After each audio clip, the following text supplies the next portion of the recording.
Welcome to Hope for the Uprooted. I'm Susan Miller, and I'm delighted you joined me today. Whatever major life change or transition has uprooted your world, I hope that just hanging out with me for a while on this podcast will bring you encouragement for today. Maybe restore, refresh, renew you as you begin a new year. I look back over the last few weeks of this new year and I thought, oh my gosh, there's so many things that I want to remember to start the new year out. And so I thought I'd share a few of those things with you. And it's so funny. I thought, well, gosh, there's at least 5 things that I want to remember to do this year. And then I thought, no, there's really 10. Well, gosh, I could come up with 15. So let me just share my heart with you and hope that perhaps some of these things might refresh your life as I hope that they would refresh mine. Kind of a reboot for the year, kind of a restart, and some things that I've forgotten that I need to remember, and some new things that I need to put into practice. And so, woman to woman, let me just share some things to remember.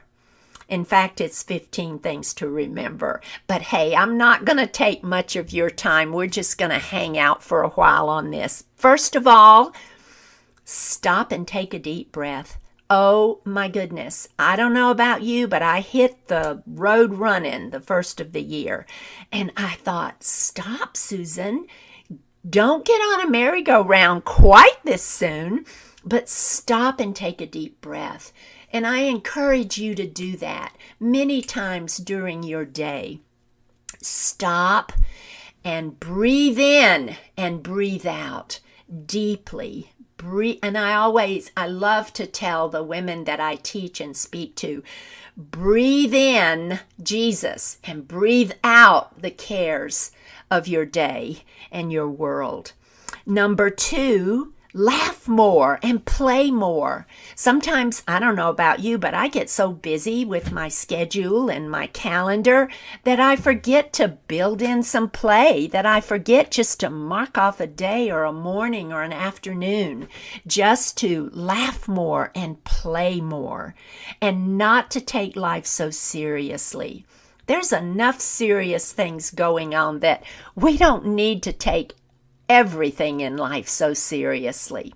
So, number 3, don't try to do it all in one day. Rome wasn't built in a day. Hey, you and I don't have to finish everything on our to-do list in one day, but prioritize. List the top things that only can be done that day, and then just sift through the rest of your list as it is prioritized for tomorrow or the next day.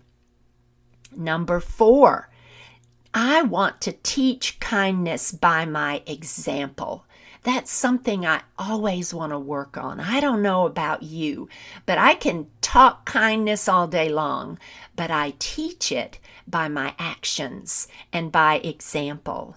And I want to practice that every day. That's something I want to remember, it's the little things in kindness that I go out of my way to stop and do or say or just be thoughtful in some kind way.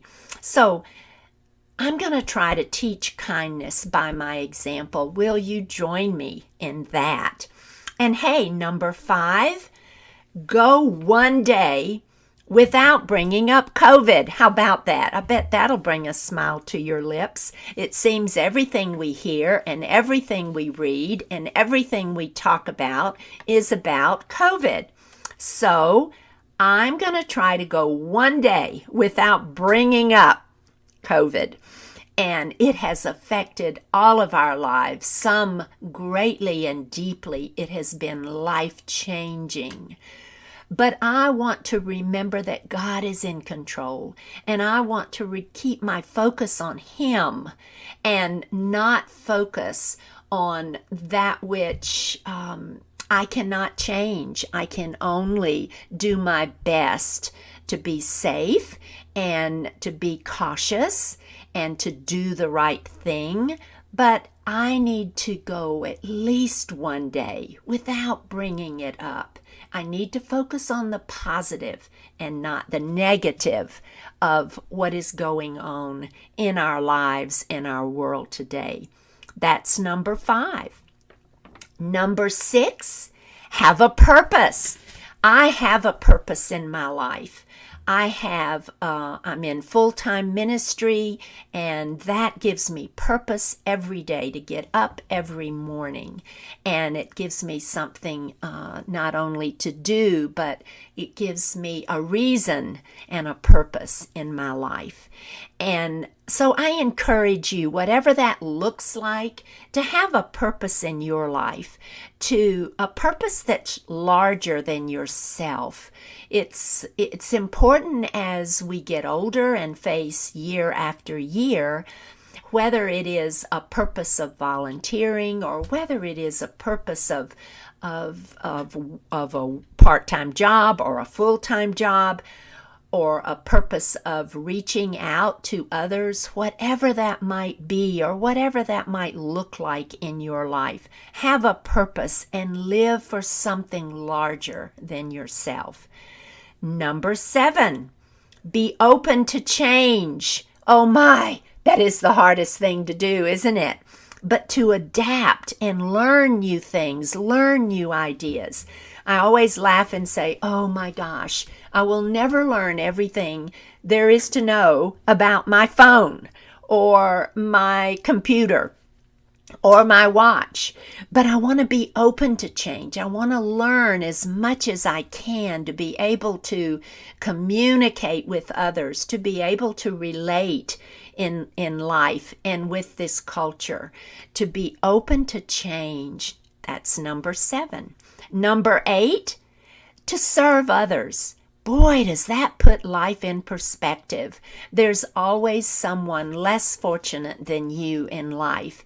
And to serve others, to take a meal, to follow up with someone that is sick or that's going through a difficult time, to serve them in a small way. Just sometimes it's a text that says, hey, I'm thinking about you, or how can I help you?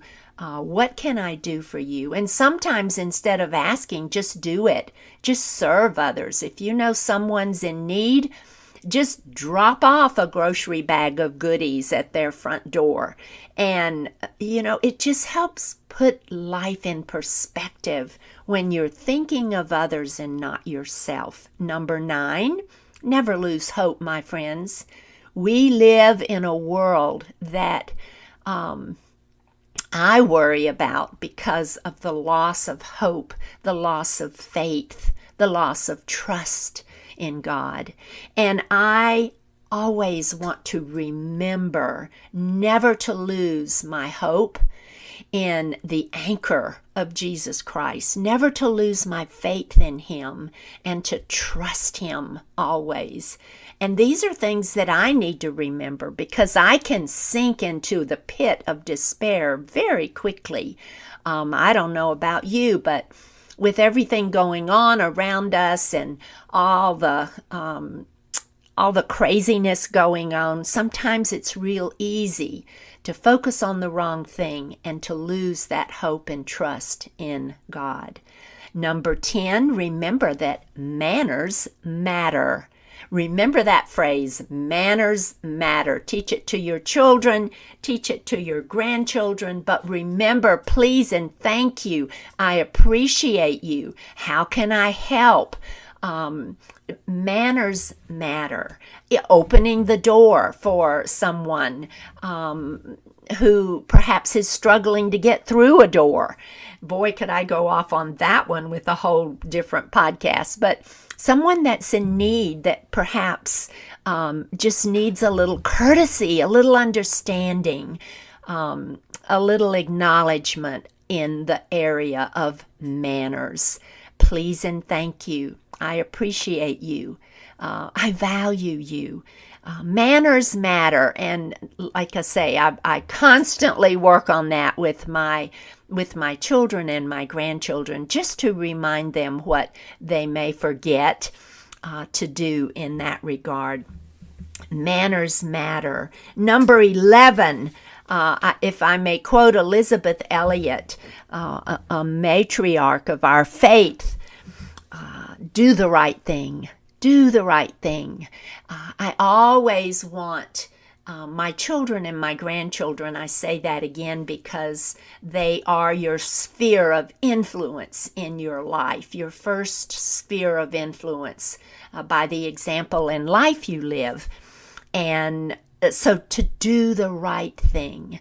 My college grandchildren, I'm always saying, I pray that you will do the right thing, make the right choices, and how important that is for me to remember as well. Susan, do the right thing. It may not always be the most comfortable thing. It may be a hard thing, but do the right thing. Number 12, listen more. Do you know that you and I both can learn a lot more about people and friends and family if we listen more and talk less? So listen more. Number 13, it's not always the big things you do. It's the little things that matter.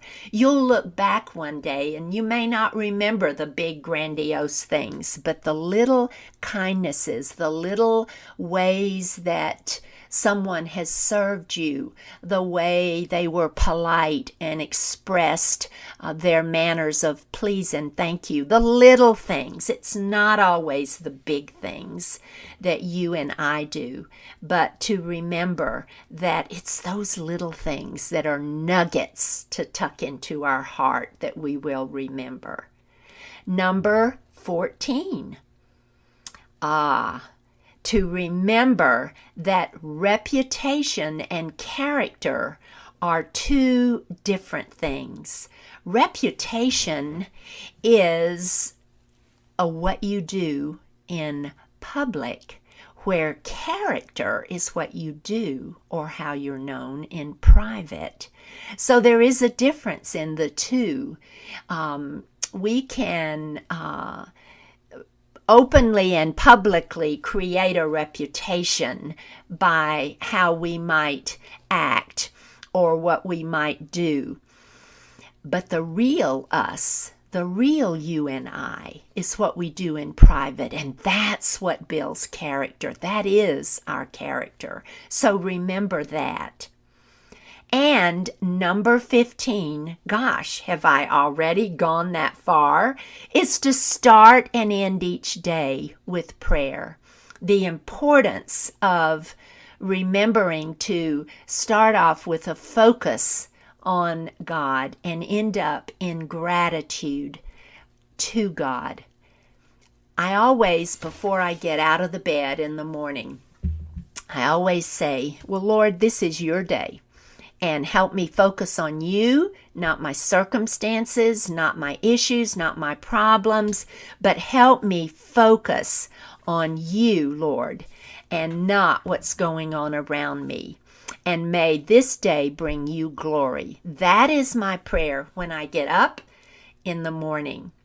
And then I have my devotions. I, do the best.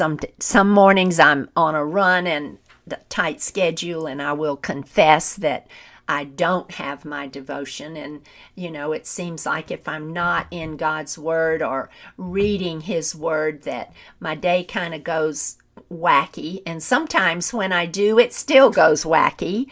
But I want to be intentional.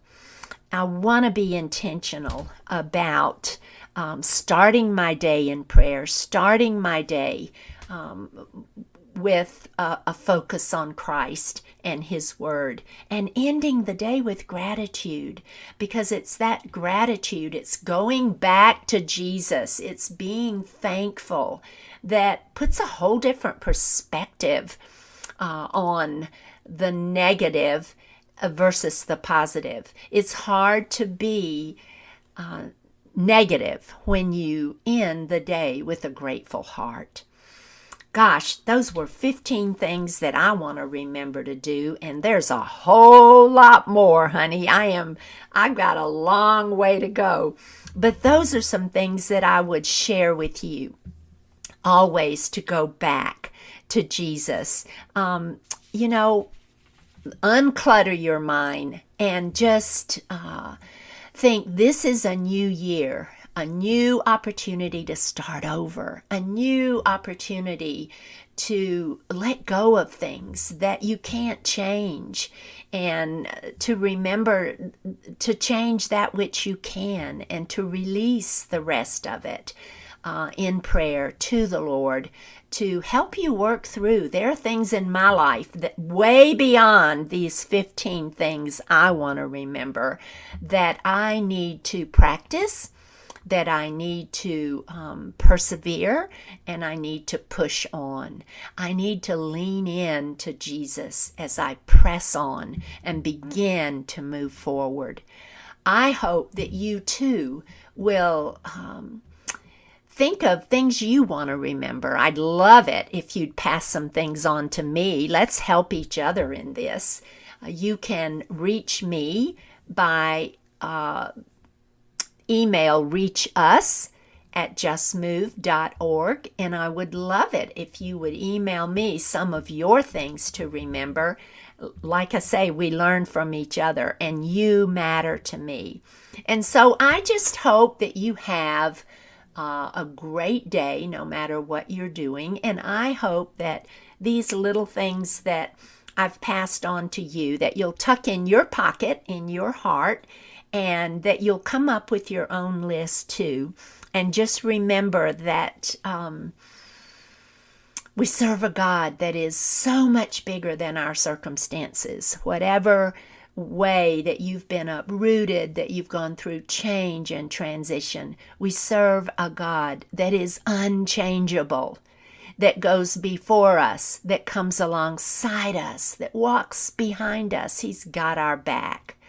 So as we remember things we want to do this year, some little things, may we remember the big thing in our life is to keep our focus on Christ and to know that He never changes. The years may come and go, but God will never change. Hey, thank you for joining me. I am so glad that you hung out with me for a while. I believe in you. Always, my friends, in change and transition, move a little closer to Jesus, because it just doesn't get much better than that. And hey, I'll see you next time. And until we meet again, may God be with you, bless you, and keep you in the year ahead.